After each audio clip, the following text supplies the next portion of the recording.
Shalom. I'm going to give all praises, all honor, all glory to Yahweh, Bahasham, Yahushai, Bahasham, Rakakwadash. Double honors to the apostles and the elders of Great Millstone, and peace and salutation to all the brothers out there pushing this word in truth and in sincerity with charity. And peace and salutation to all the brothers and sisters that have been scattered to the four corners of the earth to behave and look like the other nations. Shalom. This is the brother Debaria, and I'm going to title this lesson Digital. All right. And I'm going to start off with the definition of digital. It says of signals or data expressed as series of the digits 0 and 1, typically represented by values of a physical quantity such as voltage or magnetic polarization, of a clock or watch showing the time by means of displayed digits rather than hands or a pointer. Now, I started looking up more on it, you know what I'm saying? Because we're, they advertise that we're living in a digital world, and so I was doing some research, and there's some meanings and explanations that I ran into, you know what I'm saying? The spirit jumped on me to do a lesson on it, because we know that the RFID chip is the mark of the beast. Okay. And that, the charagma, you know what I'm saying? The definition for that is, cutting, and that's what they're going to use to insert this. They're going to cut the flesh, you know what I'm saying, with the, the orifice for it, and they're going to implant this into the body to connect the body to the digital world. All right. There's no other way to say it. You know what I'm saying? It's going to connect you. It's going to digitalize you. It's going to, Lord willing, not the elect. You know what I'm saying? The Lord is going to deliver the elect out of that. But when I say, digitalize you, I'm talking about the masses, man. The people that are going to fall for this.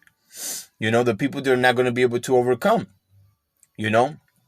Except the elect. Which I pray and hope that I'm of that number.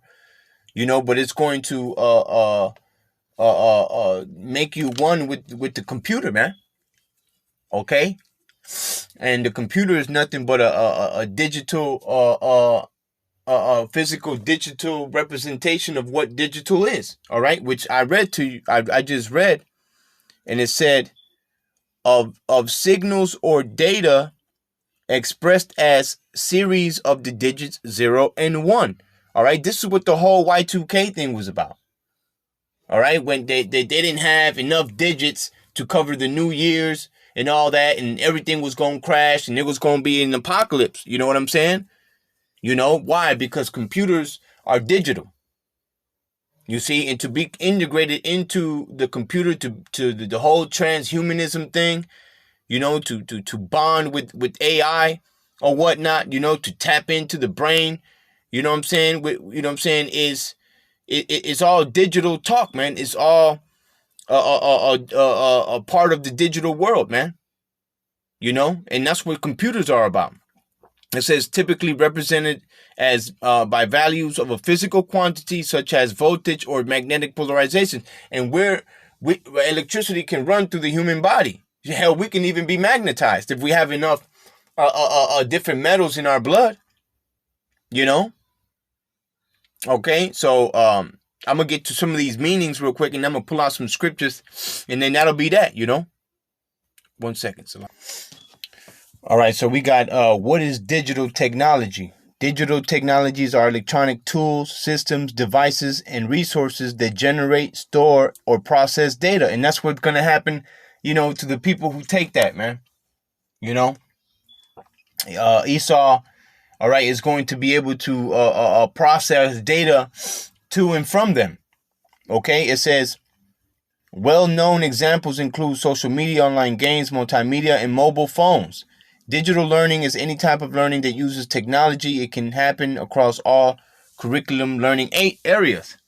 All right, it says what digital stands for. Traditionally, digital means the use of numbers, and the term comes from digit or finger.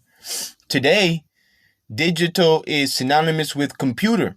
Digital means original. The O's and ones of digital data mean more than just on and off. Okay, which was I was explaining a minute ago. You know, all right. It says, what is the example of digital? The definition of digital is something that is or is like a finger. An example of digital is a robotic finger expressed in discrete numerical form, especially for use by a computer or other electronic devices. You know, all right. And I'm going through these fast because I want to get to the scriptures. You know, it says, what is digital technology? Example: the introduction of mobile phones revolutionized communications both through voice and texting. Now we have smartphones which incorporate many other types of digital technology such as cameras, calculators, and mapping. Phone apps are expanding consumer options even more. You know, because it's said that, what I'm saying, that we're living in the digital world, and they show you that in all the movies and everything. Even though the movies, they exaggerate a little, or sometimes they undermine things, to keep you in the loop of the lie, to keep you from knowing the real truth, because you got to know the truth to speak a lie. So they'll show you the truth, but they'll warp it somehow, either by exaggerating or undermining, or sometimes they tell it to you right, simple and plain, and give it to you raw how it is, the actual truth, but it'll be surrounded and decorated with a bunch of bullshit, so you don't fully comprehend it, except you're of the elect. So we're in this digital world, man. They show you in the movies, everything is digital. All right, which means what? To be computerized, because that's what it said right here. Okay, it says, traditionally, digital means the use of numbers, and the terms come from digit. No, it's this one. It says, what is digital technology? Digital technologies are electronic tools, systems, devices, and resources to generate, store, and process data. That's not the one either. Oh yeah, right. So it says today digital is synonymous with computer. You see?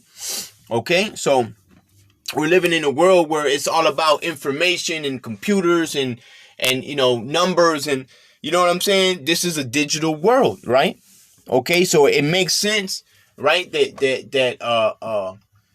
the mark, what I'm saying, that they're going to use on the people, man, it's going to be a digital mark, man. And the way to actually, make that connection, okay, it's going to be through, the chip, man. All right, the charagma. All right, it says, why is digital called digital? Digital data can be contrasted with analog data, which is represented by a value from a continuous range of real numbers. The word digital comes from the same source as the words digit and digitus, as fingers are often used for counting. So basically, that's just the devil having his hands on everything. You know what I'm saying? To kind of line that up, because really it's just explaining what digital mean. It says, what does digital only mean? Answer A is, it probably refers to the fact that this album was originally an analog album. It was probably converted digital, and eventually the digital format was made available on the iTunes store. So it gave an example of what digital only means. Before, you can have an analog album, you know what I'm saying? Either you had it on a cassette or what's that called? The big old round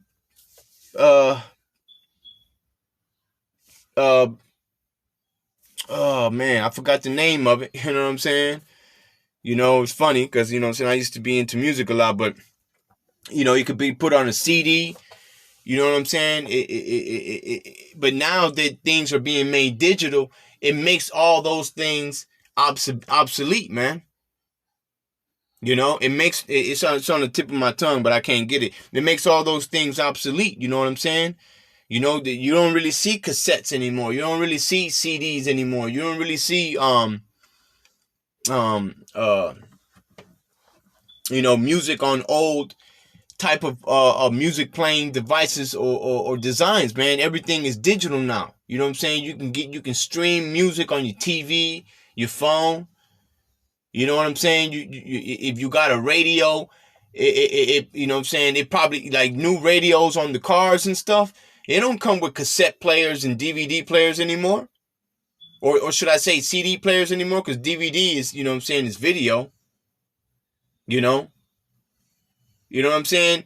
You got USB connections and aux connections or Bluetooth connections. It's all digital now. So that's what it means by digital only. So obviously the mark is digital. It is this particular thing, all right, that we keep prophesying about, starting from the elder apostles on down, you know what I'm saying, of Great Millstone, because that's exactly what it is and what it's going to do. It's going to digitalize people. It's going to fully digitalize the whole world, man. And that's ultimately what this devil wants, man. Okay, to have control over everything. And he means to do it through a connection.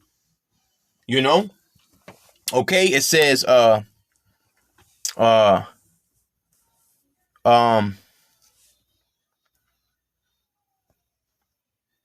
are the four main areas of digital transformation? You know? It says process transformation. Process transformation entails modifying the elements of a business processes in order to achieve new goals. Business model transformation, domain transformation, and cultural organizational transformation. You see? So everything, they plan to transform everything into the digital platform, including the people, especially the people.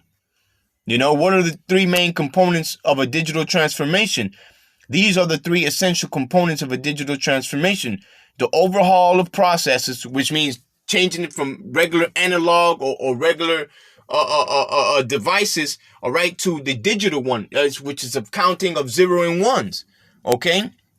It says the overhaul of operations and the overhaul of relationships with customers. Now, this is in a business aspect, you know. But you know, I'm sure brothers get the gist of it, man. You know. Now, let's go to this right here, all right? Because this is showing, a little picture, you know what I'm saying, of what's going on right now, man. Because this prophecy, okay, is going to come to pass before the destruction, man. All right, and it's already taking place, man. Just the part where it's fully pushed and caused upon the people. You know what I'm saying? Mandated or whatnot, okay, it's not in full effect, man, and so we, pull out the scripture, you know what I'm saying, and you know what I'm saying, close it out with that, this is Revelation 13 and 16. It says,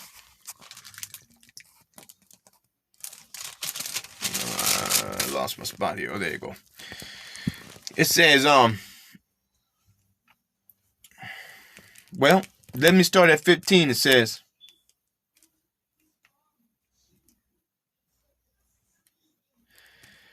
Revelation 13 and 16, it says, and he had power to give life unto the image of the beast. All right, the image of the beast is this system, man. It's his system, man. Okay. And guess what? The system is becoming digitalized. We live in the digital world, man. This is a digital system. This is why a blackout, all right, is gonna be like the big hit, man. You see, because when everybody loses contact with the digital world, it's basically the end of the world for them, man. You see that, because if you cause a national blackout here in America, the great daughter of Babylon, America is vulnerable for whatever the hell you want to do to it. All right, all the windows are open at this point, and it's funny, windows. You know what I'm saying? You know, but it's true, man. All windows of opportunity will be opened through a national blackout. Every system will fail. Everything will be messed up completely, man. Everything will be vulnerable. The people, the country, the military, everything.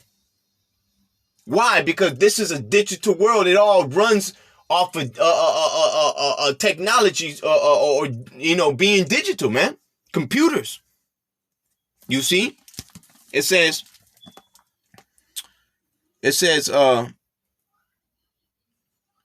that the image of the beast should both speak and cause that as many as would not worship the image of the beast should be killed. And the ultimate way of worship is taking a vow of servitude. You know, of being, giving honor and praise and servitude and glory and obedience to that one particular thing, man, that you're worshiping. You know, and hey, man, verse 16 says, and he calls it, and ultimately that's what's gonna happen to the people who take take that, man, the charagma, because your especially Israel, you so-called Negroes, Latinos, Hispanics, and Native Americans, and those of you that have been scattered to the four corners of the earth that look like and behave like the other nations today, you know, your worship should be to Yahweh Bashem Yahushai, man. You see? All right? And your mark should be a mark, a spiritual mark, man. Okay? It should be a distinguishment of Yahweh Bashem Yahushai, all right, in contrast of the world, man, not alongside with it. You see? Verse 16 says, and he causeth all, both small and great, rich and poor, free and bond, to receive a mark in their right hand or in their foreheads, and that no man might buy or sell, save he that had the mark, or the name of the beast, or the number of his name. You know? So ain't no, and look, man, as we draw closer and closer to the end, it's being made more evident, all right, that the men of the Lord are going to be the ones that are going to be blamed and persecuted the most, all right, for everything that's happening, okay, because the men of the Lord are the ones who are going to be like the three holy children, man. They're going to be like the prophets, man. They're going to be the ones that refuse to bow to Baal, the ones that refuse to bow to vain idols and gods, to refuse to bow down to this system, to refuse to bow down to Esau, Edom. They're only going to have loyalty towards Yahweh Bashem Yahushai, man. And that right there is going to be the ultimate demonization that they're going to have towards the elect, man. You see? All right, because the elect are going to be the ones that are not going to be given honor, glory, and praise and servitude and worship and being joined onto this system through that mark, man.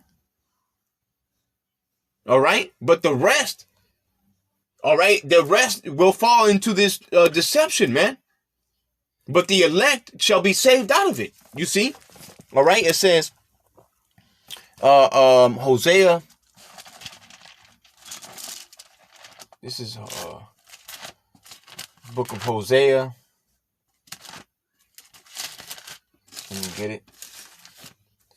Chapter 4 and verse 6. It says, my people are destroyed for lack of knowledge. Because thou hast rejected knowledge, I will also reject thee, that thou shalt be no priest to me, seeing thou hast forgotten the law of thy power, I will also forget thy children. And that's for, you know what I'm saying, because our people, they're ignorant, man. You see? They're blind, man. Okay? They have no wisdom, no knowledge, man. All right, the scripture said they have a zeal, but not according to knowledge. You know what I'm saying? Like, our people are not hearkening unto the voice of Yahweh Bashem Yahushai, man. The majority of our people, man, they're caught up in the way of this world, man. All right, they already given up, man. They already ready for things to so-called go back to normal. They don't even realize though that things have changed so drastically, man, so significantly. All right, they so-called going back to normal is never going to happen. What's only that's going to happen is that they're going to go to the new normal, which is the new world order of Esau Edom, man, of the elites. And that's why they're going to be rejected on that day, man. All right, only the elect are going to be beamed up and acknowledged, man. Because the rest of our people, man, they're lost in the sauce, man. You know, Revelation, and I'm going through this, you know what I'm saying, a little quick, you know. Revelation 3 and 10 says, because thou hast kept the word of my patience, I will also keep thee from the hour of temptation. The hour of temptation is when you finally get put to the test, man, of who you going to show your loyalty to, man. Who you going to give honor, glory, and praise to? It's going to be Yahweh Shem Yahushai, or is it going to be Esau Edom, man? Is it going to be Satan, man, the devil, that old serpent, the devil, man? Which is the so-called Caucasian man, the self-proclaimed white man today, man. Especially his elites. The Rockefellers, Rothschilds, Oppenheimers, the rich elite, the high-end officials, the billion trillionaires. Okay, the people in secret, man. The powers that be. You see? It says, because thou hast kept the word of my patience, I will also keep thee from the hour of temptation, which shall come upon all the world, to try them that dwell upon the earth. Behold, I come quickly. Hold that fast which thou hast, that no man take thy crown. You see? So we have to hold on to this faith, to this truth that we have, the fact that the Spirit has woken us up out of sleep and that we can see these things, man. This is why we continue to prophesy. We will, Lord willing, Yahweh Bashem Yahushai, Abba Ratazah. You know what I'm saying? We enduring to the end, you know. But it says, damn, I forgot what I was gonna say. You know what I'm saying? Abba Ratazah. You know what I'm saying? We endure to the end. You know that man. We, you know what I'm saying? We be delivered out of the time of trouble, man, the temptation, man. That we be found so doing, man. You know, that the Lord come and find faith, man, in his men. You see? It says, quickly hold that fast which thou hast, and no man take that crown. It says, verse 12, it says, him that overcometh will I make a pillar in the temple of my power, and he shall go no more out, and I will write upon him the name of my power and the name of the city of my power, which is in New Jerusalem, which cometh down out of heaven from my power, and I will write upon him my new name. You know? Okay, I'm working. Wait. It says, you know, right? All right. You know what I'm saying? Because why? Because they're going to be the ones that didn't bow to Baal, man. You know, Salakia. You know? Let me get one more scripture, man. Because the Lord, this is what the Lord is looking for, man. All right? The Lord is looking to come to deliver those that are faithful unto him, man. All right? They are obedient to his every word, man. You know what I'm saying? Oh, you can't. You're taking the Bible too literal. No, you're not taking it literal enough. See, that's the problem with our people, man. Okay? They try to take the scriptures, the word of Yahweh Bashem Yahushai, man, this truth as just some encouragement, man, some motivation for life. This is far beyond that, man. This is the guide, the blueprint, the instructions that we have unto salvation, man. To rulership, to everlasting life. And those that despise it are going to meet a terrible judgment, man. But those that overcome are going to be glorified alongside with Yahushai, man. You know? It says 1 Samuel 15:22 says, and Samuel said, hath the Lord as great delight in burnt offerings and sacrifices as in obeying the voice of Yahweh Bashem Yahushai? You know, because the sacrifices and the burnt offerings, man, that was for when we messed up, man. But the thing that Yahweh Bashem Yahushai, he really asked for, what he really asked for was for obedience, man. If we had been obedient, we wouldn't need burnt sacrifices and offerings. The Lord is really looking for obedience. You know what I'm saying? It says, as in obeying the voice of Yahweh Bahashim Yahushai, behold, to obey is better than sacrifice, and to hearken than the fat of rams. For rebellion is as the sin of witchcraft, and stubbornness is as iniquity and idolatry. Because why? Because you're being stubborn towards the one and only true power, man. Not listening to the Lord Yahweh Bashem Yahushai, man, but listening to all these false idols, listening to traditions of men, ways of men. You know, instead of Yahweh Bashem Yahushai. You see? It says, because thou hast rejected the word of Yahweh Bashem Yahushai, he hath also rejected thee from being king. He was speaking to Saul here, and Saul was given a high position, man, chosen of the people. And all that didn't even matter, man, because if he couldn't be obedient to the Lord Yahweh Bashem Yahushai, then everything is broken, and ultimately the Lord is looking for obedience, man. Them are the ones that are going to overcome the beast in his image and his mark. So with that, I hope this was edifying. I want to give all praises, honor, and glory to Yahweh, Bahasham, Yahushai, Bahasham, Rakakwadash. Double honors to the apostles and the elders of Great Millstone. And peace and salutation to all the brothers out there pushing his word in truth and in sincerity with charity. Shalom.